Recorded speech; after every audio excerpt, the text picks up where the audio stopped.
chante pour toi, elle chante pour ton nom. Venez et voyez les hauts faits de Dieu, ses exploits redoutables pour les fils des hommes.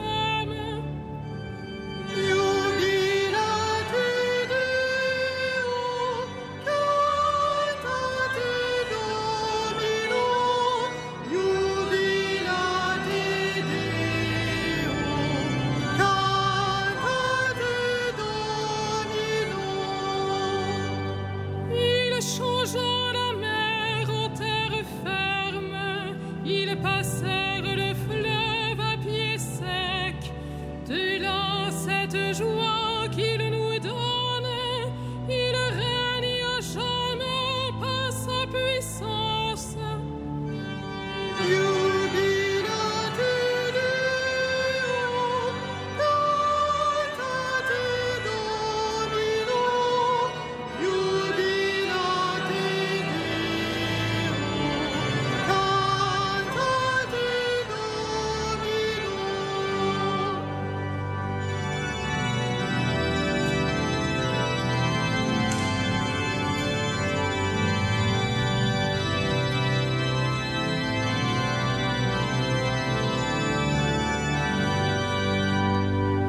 Venez, écoutez-vous tous qui craignez Dieu, je vous dirai ce qu'il a fait pour mon âme.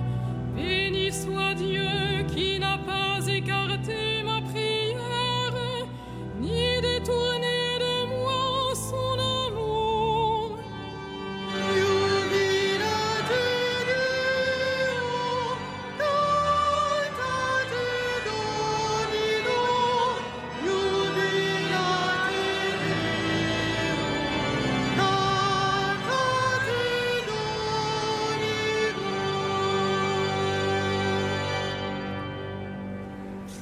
Au nom du Père et du Fils et du Saint-Esprit, Amen. La paix soit avec vous. Frères et sœurs, en ce début d'année scolaire, nous sommes heureux de nous retrouver comme chaque dimanche pour chanter la gloire du Seigneur, pour associer tous les peuples à notre louange en les portant dans notre prière, pour rendre grâce à Dieu de nous accueillir au festin de son royaume. Préparons-nous à célébrer cette Eucharistie en reconnaissant que nous sommes pécheurs. Je confesse à Dieu Tout-Puissant, je reconnais devant mes frères que j'ai péché en pensée, en parole, par action et par omission. Oui, j'ai vraiment péché.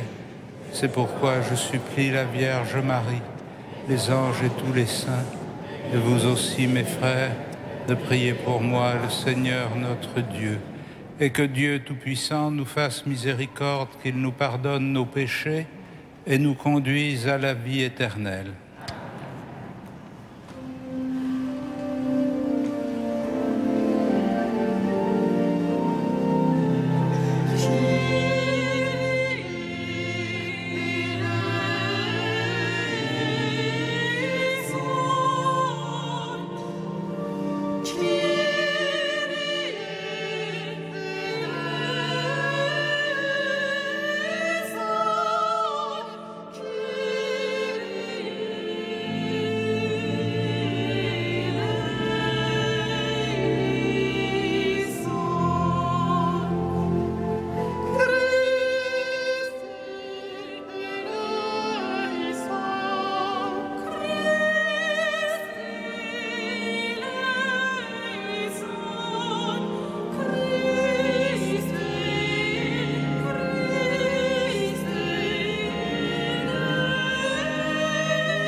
Gloria in excelsis Deo.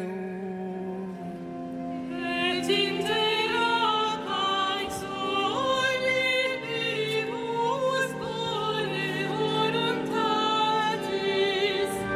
Laudamus te, Benedicimus te, adoramus te, glorificamus te. gratias agimus tibi, propter magnam gloriam tuam. Domine Deus Rex Celestis, Deus Pater omnipotens, Domine Filii unigenite, Iesu Christe, Domine Deus Agnus Dei, Filius Patris, qui tollis peccata mundi, miserere nobis.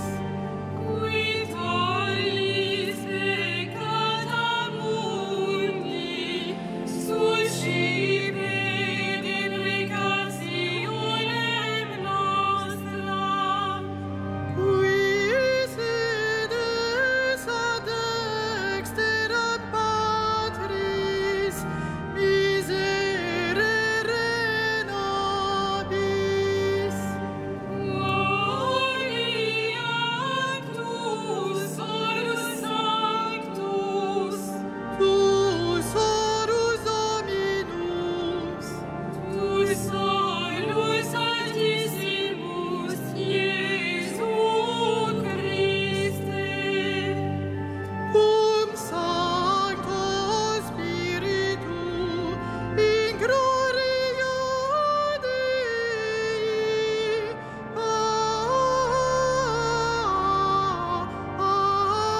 Patris. Amen.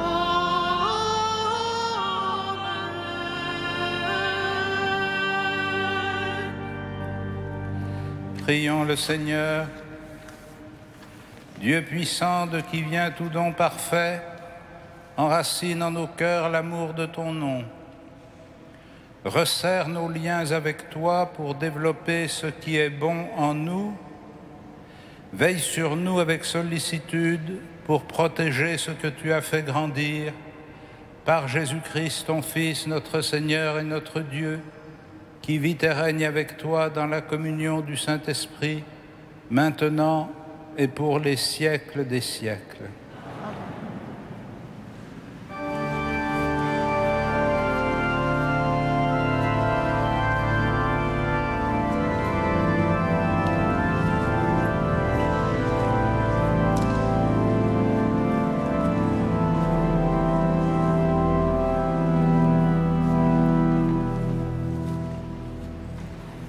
Lecture du livre de Ben Sirac le sage. Mon fils, accomplis toutes choses dans l'humilité, et tu seras aimé plus qu'un bienfaiteur. Plus tu es grand, plus il faut t'abaisser. Tu trouveras grâce devant le Seigneur. La puissance du Seigneur est grande, et les humbles lui rendent gloire. La condition de l'orgueilleux est sans remède, car la racine du mal est en lui. L'homme sensé médite les maximes de la sagesse. L'idéal du sage, c'est une oreille qui écoute. Parole du Seigneur.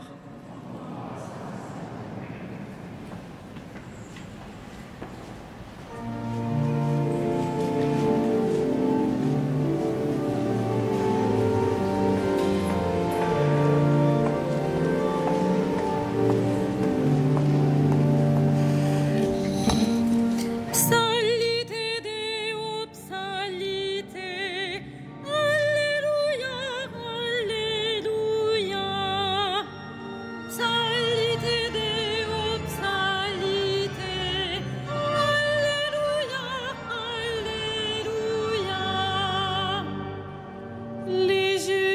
sont en fête, ils exultent. Devant la face de Dieu, ils dansent de joie. Chantez pour Dieu, jouez pour son nom. Son nom est le Seigneur, dansez devant sa face. Salite Deo, salite. Alléluia, Alléluia. Père des orphelins, défenseur des veuves, tel est Dieu dans sa sainte demeure. À l'isolé, Dieu accorde une maison. Aux captifs, il rend la liberté. Salite Deo, salite. Alléluia, Alléluia. Tu répandais sur ton héritage une pluie généreuse, et quand il défaillait, toi, tu le soutenais. Sur les lieux où campait ton troupeau, tu le soutenais, Dieu qui est bon pour le pauvre. Salite Deo, salite. Alléluia, Alléluia.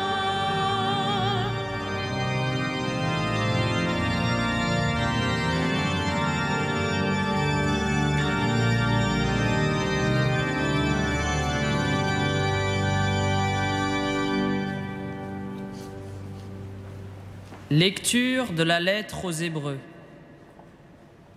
Frères, quand vous êtes venus vers Dieu, il n'y avait rien de matériel comme au Sinaï.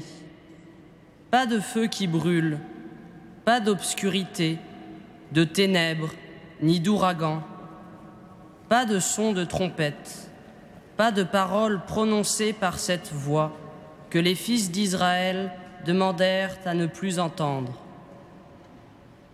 Mais vous êtes venus vers la montagne de Sion et vers la cité du Dieu vivant, la Jérusalem céleste, vers des milliers d'anges en fête et vers l'assemblée des premiers-nés dont les noms sont inscrits dans les cieux. Vous êtes venus vers Dieu, le juge de tous les hommes, et vers les âmes des justes arrivés à la perfection. Vous êtes venus vers Jésus, le médiateur d'une alliance nouvelle. Parole du Seigneur.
Le Seigneur soit avec vous. Et avec ton esprit.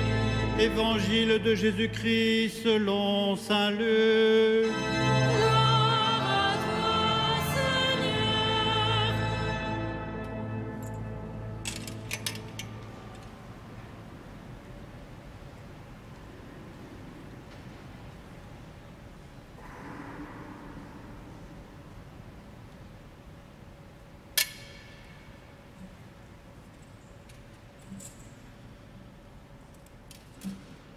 Un jour de sabbat, Jésus était entré chez un chef des pharisiens pour y prendre son repas.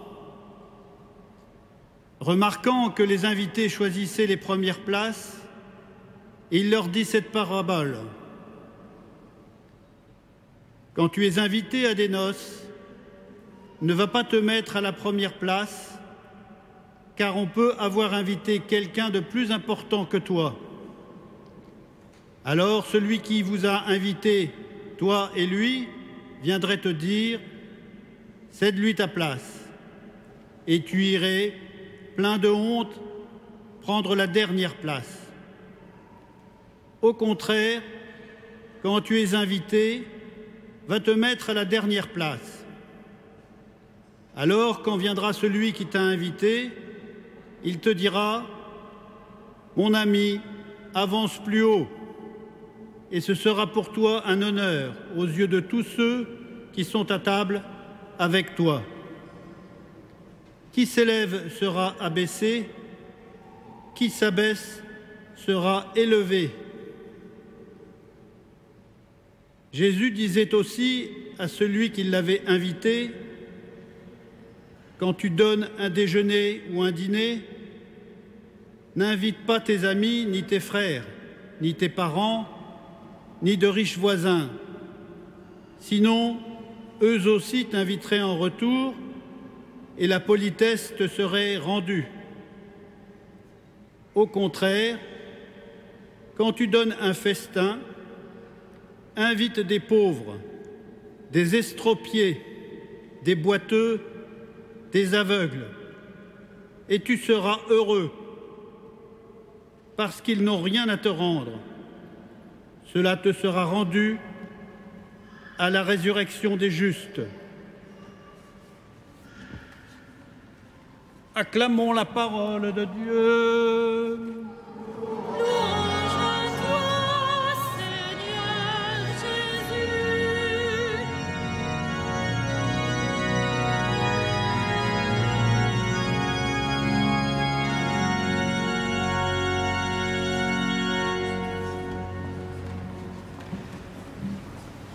Frères et sœurs, avec ce chapitre 14 de l'Évangile de Saint Luc, commence une séquence de cet Évangile au cours de laquelle l'évangéliste va rapporter un certain nombre de situations, de paraboles qui concernent les repas, plus même que des repas, des festins.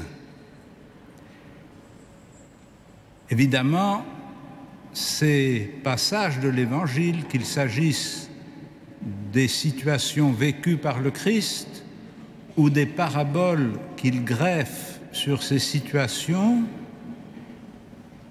sont susceptibles de plusieurs niveaux de lecture. Il y a un premier niveau de lecture qui est celui de l'événement lui-même, comme ici l'Évangile de Luc nous dit qu'un jour de sabbat, le Seigneur est entré pour manger chez un chef des pharisiens.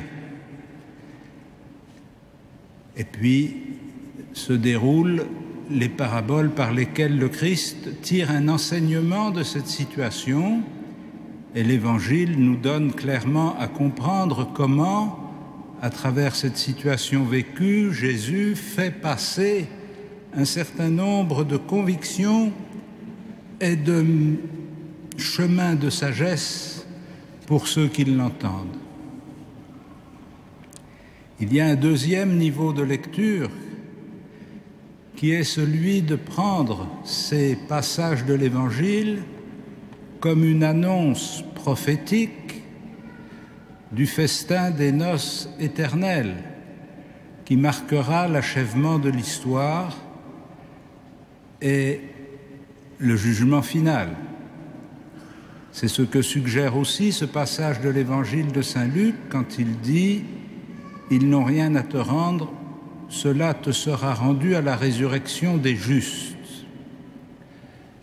Cela signifie qu'à travers cette situation historique vécue par Jésus de Nazareth, commentée par lui et exploitée par lui pour faire passer un message, il nous dévoile en même temps quelque chose des mœurs de Dieu.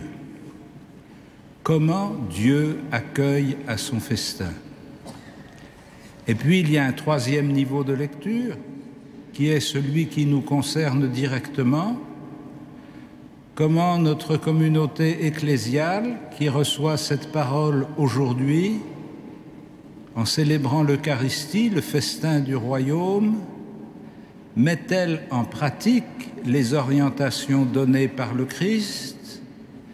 Comment annonce-t-elle prophétiquement ce que sera le festin des noces éternelles? Et à l'intérieur de ce troisième niveau de lecture, comment chacune et chacun d'entre nous reçoit ces avis, ces orientations, ces questions, ces réprimandes, ces prophéties proposées par le Christ pour nous aider à cheminer dans la perspective du festin des noces éternelles à la manière dont Dieu veut qu'il s'accomplisse. Aujourd'hui, ce repas de fête, un jour de sabbat, pris chez un chef des pharisiens, va ouvrir deux registres de réflexion. Le premier registre qui concerne ceux qui veulent saisir la première place, s'installer à la première place, et ceux qui acceptent de prendre la dernière place. Et le retournement annoncé par le Christ, beaucoup de premiers seront derniers, qui s'abaisse sera élevé. Et un deuxième message qui nous est délivré par Jésus dans la parole qu'il adresse aux publicains: quand tu invites quelqu'un, ne pense pas à ce qu'il va te rendre, mais pense qu'il est préférable d'inviter chez toi des gens qui ne pourront rien te rendre. Ces deux avis, ces deux orientations données par le Christ nous aident à entrer un peu mieux dans le regard de Dieu sur ceux qu'il appelle au festin de son royaume. Il veut donner la première place à ceux qui sont les moins considérés, à ceux qui sont socialement situés à la dernière place, et il veut manifester que son invitation n'est pas une rétribution pour quelque chose que nous aurions fait ou que nous pourrions faire, mais un don gratuit. Dieu aime non pas parce que nous l'aimons, Dieu aime gratuitement, et c'est parce qu'il aime gratuitement que nous sommes invités et entraînés et soutenus pour l'aimer à notre tour. Dieu ne nous aime pas parce que nous faisons de belles choses. Il nous aime parce qu'il est notre Père et qu'il aime également tous les hommes. Cette relation d'amour gratuit avec le Père trouve son expression la plus forte quand justement Dieu choisit ceux que notre jugement humain ou notre jugement social considère comme disqualifiés par rapport à son invitation.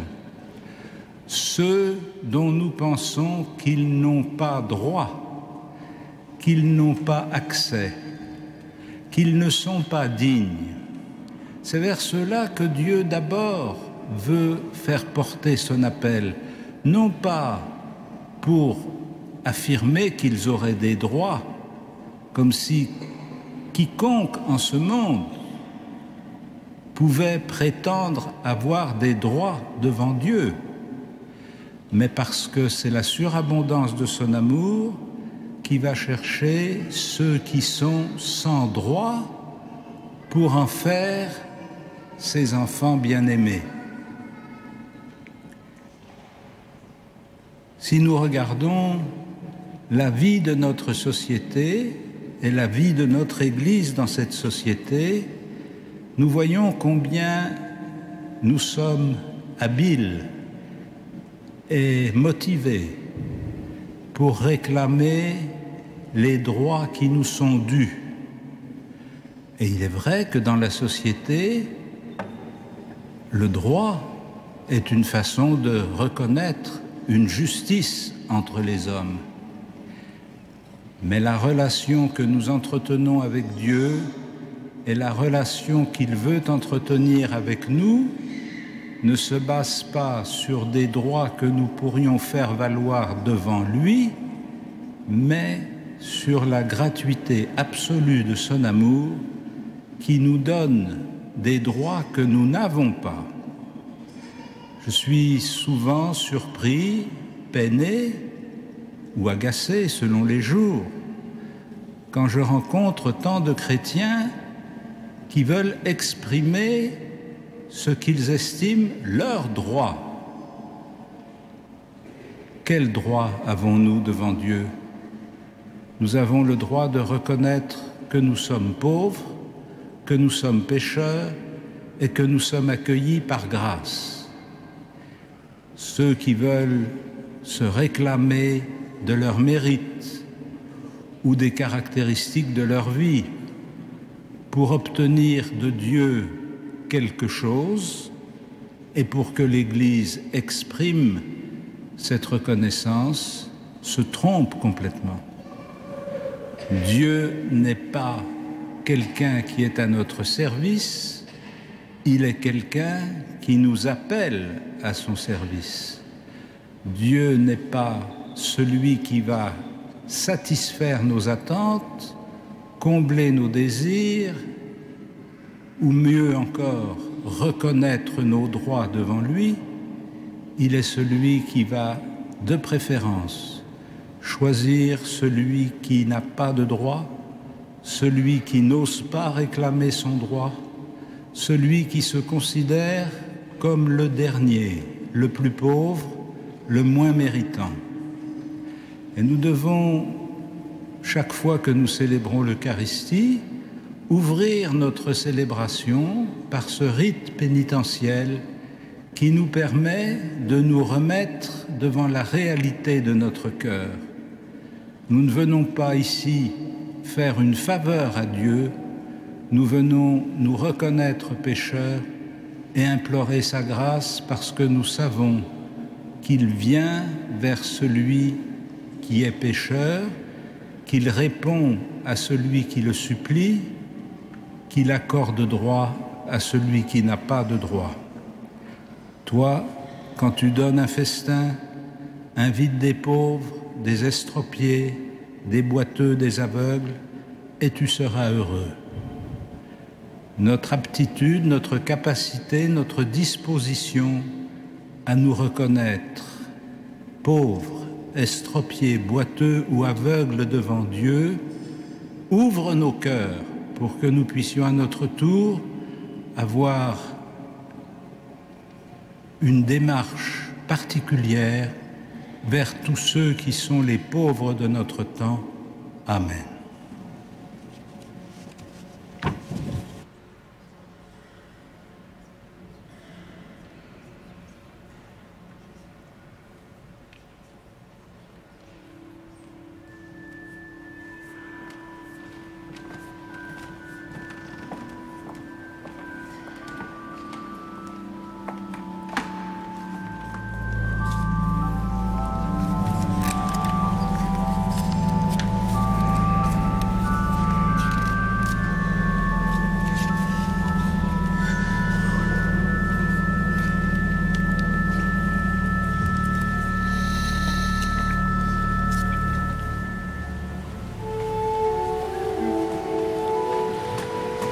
Credo in unum Deum, Ad Deum omnipotentem, Factor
Crucifixus etiam pro nobis, sub Pontio Pilato, passus et sepultus est.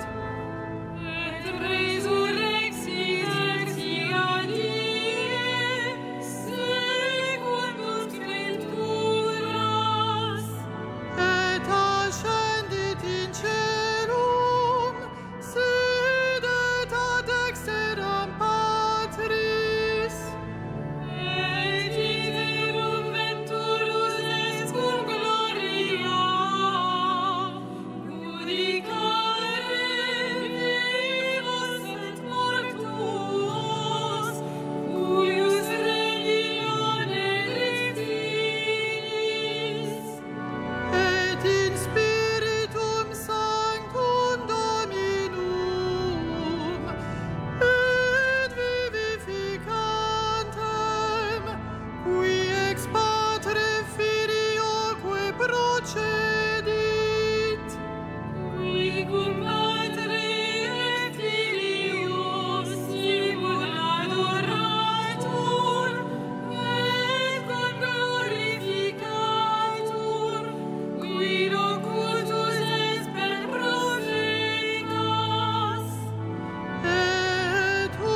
Prions ensemble au moment d'offrir le sacrifice de toute l'Église.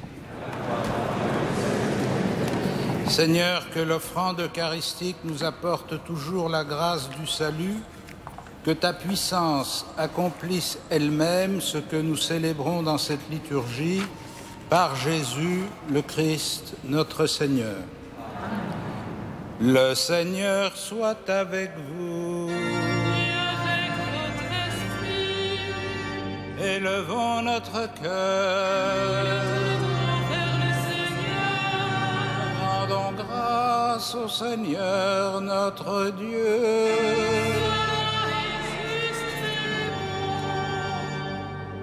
Vraiment, il est juste et bon de te rendre gloire, de t'offrir notre action de grâce toujours et en tout lieu. À toi, Père très saint, Dieu éternel et tout-puissant, par le Christ notre Seigneur. Dans sa pitié pour notre misère, il a voulu naître d'une femme, la Vierge Marie. Par sa passion et sa croix, il nous a délivrés de la mort éternelle. Par sa résurrection d'entre les morts, il nous a donné la vie qui n'aura pas de fin. C'est pourquoi, avec les anges et les archanges, avec les puissances d'en haut et tous les esprits bienheureux, nous chantons l'hymne de ta gloire et sans fin nous proclamons.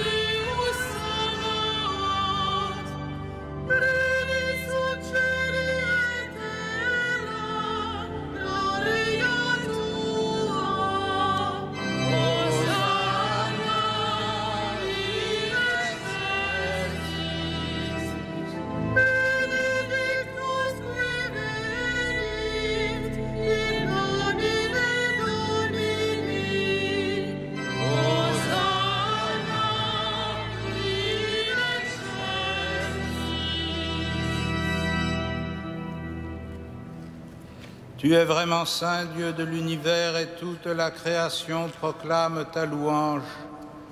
Car c'est toi qui donnes la vie, c'est toi qui sanctifies toutes choses par ton Fils Jésus-Christ, notre Seigneur, avec la puissance de l'Esprit Saint. Et tu ne cesses de rassembler ton peuple afin qu'il te présente partout dans le monde une offrande pure.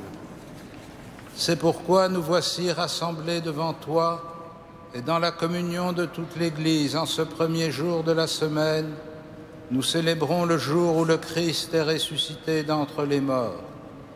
Par lui que tu as élevé à ta droite, Dieu Tout-Puissant, nous te supplions de consacrer toi-même les offrandes que nous apportons. Sanctifie-les par ton Esprit pour qu'elles deviennent le corps et le sang de ton Fils Jésus-Christ, notre Seigneur, qui nous a dit de célébrer ce mystère. La nuit même où il fut livré, il prit le pain. En te rendant grâce, il le bénit, il le rompit et le donna à ses disciples en disant « Prenez et mangez-en tous, ceci est mon corps livré pour vous. »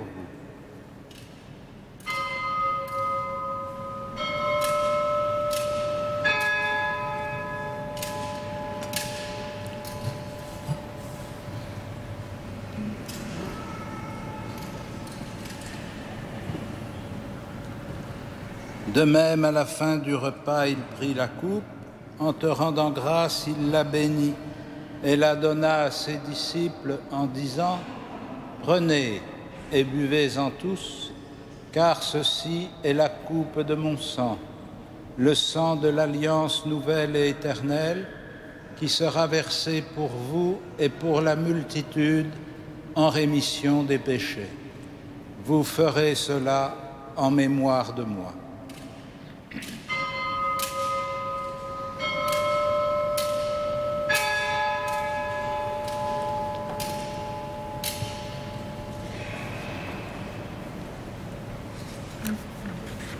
Il est grand le mystère de la foi.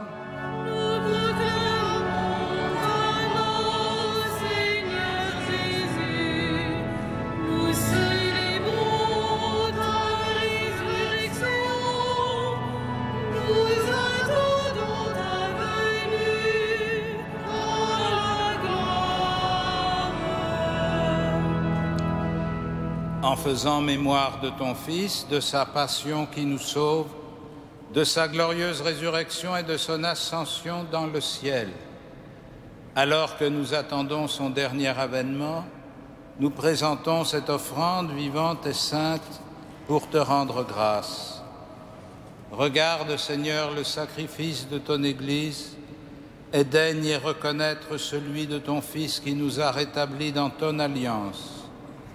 Quand nous serons nourris de son corps et de son sang et remplis de l'Esprit Saint, accorde-nous d'être un seul corps et un seul esprit dans le Christ, et que l'Esprit Saint fasse de nous une éternelle offrande à ta gloire, pour que nous obtenions un jour les biens du monde à venir auprès de la Vierge Marie, la bienheureuse Mère de Dieu, de Saint Joseph, son époux, avec les apôtres, les martyrs, Saint Denis et tous les saints qui ne cessent d'intercéder pour nous.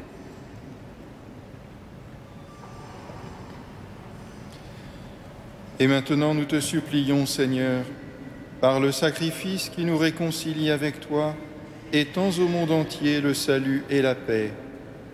Affermis la foi et la charité de ton Église au long de son chemin sur la terre. Veille sur ton serviteur, le pape François, notre archevêque André et ses auxiliaires, l'ensemble des évêques, les prêtres, les diacres et tout le peuple des rachetés. Écoute les prières de ta famille assemblée devant toi et ramène à toi, Père très aimant, tous tes enfants dispersés. Pour nos frères défunts, pour les hommes qui ont quitté ce monde et dont tu connais la droiture, nous te prions. Reçois-les dans ton royaume, où nous espérons être comblés de ta gloire, tous ensemble et pour l'éternité, par le Christ notre Seigneur, par qui tu donnes au monde toute grâce et tout bien. Par lui, avec lui et en lui. À toi, Dieu le Père Tout-Puissant, dans l'unité du Saint-Esprit.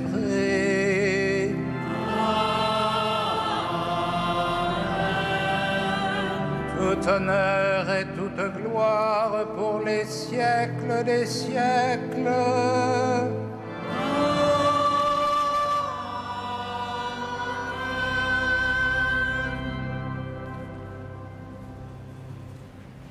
Unis dans le même esprit, nous pouvons dire avec confiance la prière que nous avons reçue du Sauveur. Notre Père, qui es aux cieux, que ton nom soit sanctifié, que ton règne vienne, que ta volonté soit faite sur la terre comme au ciel. Donne-nous aujourd'hui notre pain de ce jour. Pardonne-nous nos offenses, comme nous pardonnons aussi à ceux qui nous ont offensés, et ne nous soumets pas à la tentation, mais délivre-nous du mal. Délivre-nous de tout mal, Seigneur, et donne la paix à notre temps. Par ta miséricorde, rends-nous libres du péché, rends-nous forts devant les épreuves en cette vie, où nous espérons le bonheur que tu promets et l'avènement de Jésus-Christ, notre Sauveur.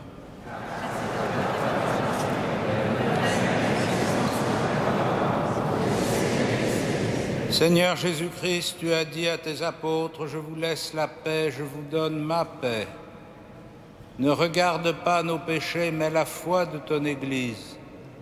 Pour que ta volonté s'accomplisse, donne-lui toujours cette paix et conduis-la vers l'unité parfaite toi qui règnes pour les siècles des siècles.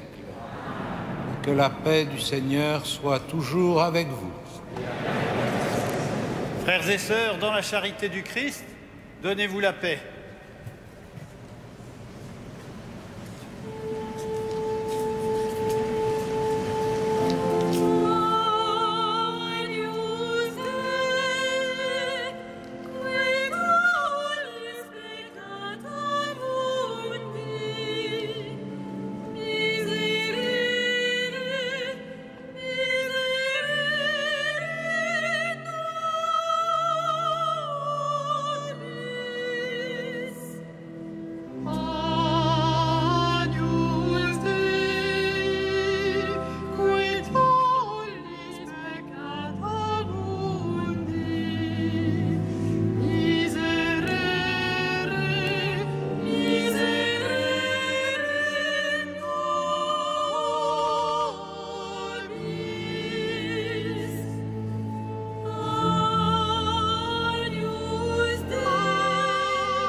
Heureux les invités au festin des noces de l'agneau.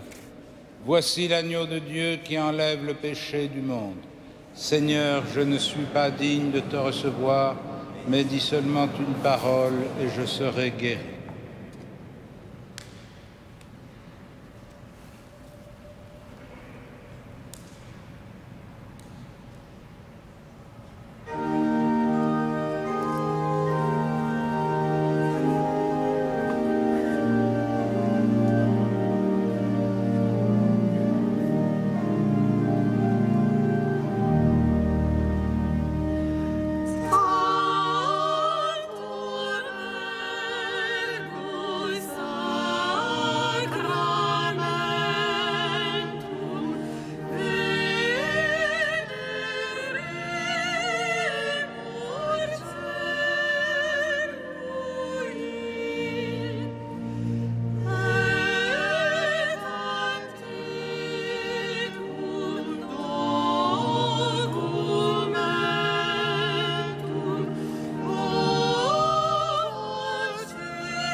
Quelques annonces pour les semaines à venir.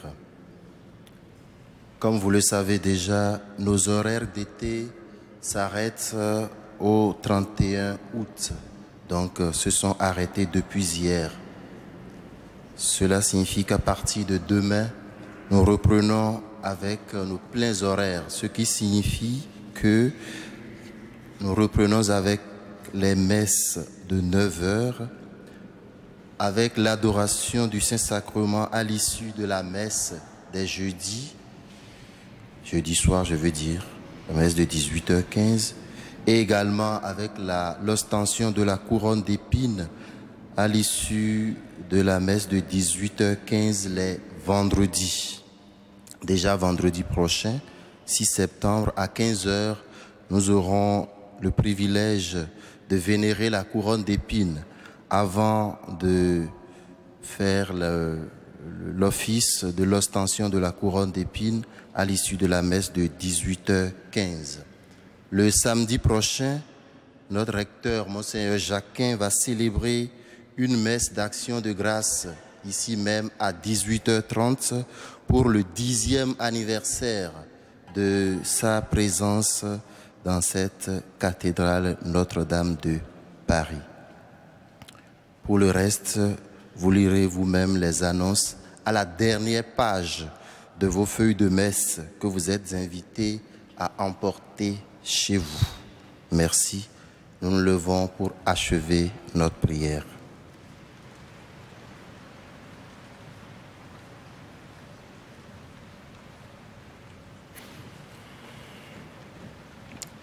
Seigneur, rassasié par le pain de la vie, nous te prions encore.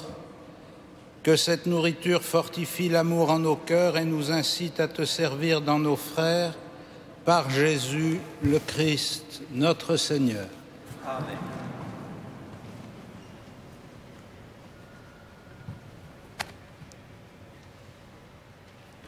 Le Seigneur soit avec vous et que Dieu Tout-Puissant vous bénisse, le Père, le Fils et le Saint-Esprit. Allez dans la paix de Christ.